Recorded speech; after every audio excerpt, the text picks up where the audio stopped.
ওম শ্রী গণেশায় নম। ওম নম শিবায়।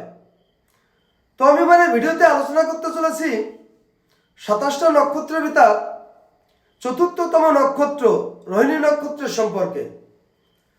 তো এই রোহিণী নক্ষত্রের আমাদের মানব জীবনে প্রচুর ভূমিকা।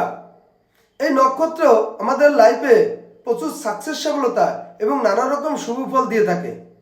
আমরা সকলেই জানি নক্ষত্রের নিজস্ব আলো আছে, তাই এই নক্ষত্রের প্রভাব যদি আমাদের লাইফে সঠিকভাবে আমরা পেয়ে থাকি, তাহলে আমাদের লাইফে আমরা এই নক্ষত্র থেকে প্রচুর সাকসেস সফলতা এবং শুভ ফল পেয়ে থাকি।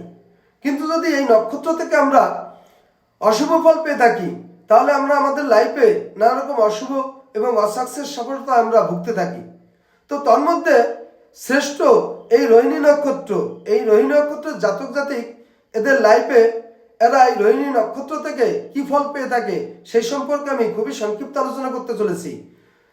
তো বিশেষত দেখা গেছে এই রোহিণী নক্ষত্রের জাত ব্যক্তি এরা সাধারণত খুব দক্ষশীল হয়ে থাকে। এছাড়া এরা খুব ধীর মস্তিষ্কের হয়ে থাকে। তো এরা সাধারণত সত্যবাদী হয়ে থাকে। এই রোহিণী নক্ষত্রের জন্ম জাতক জাতিক এরা বহু জনপ্রিয় হয়ে থাকে। এছাড়া এই রোহিণী নক্ষত্রের জাতক জাতিক এরা ধনী, মানি এবং জ্ঞানী হয়ে থাকে।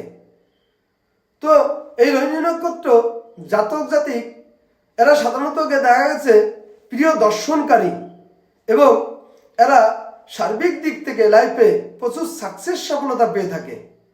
তো এই ছিল রোহিণী নক্ষত্র সম্পর্কে সংক্ষিপ্ত আলোচনা। নমস্কার।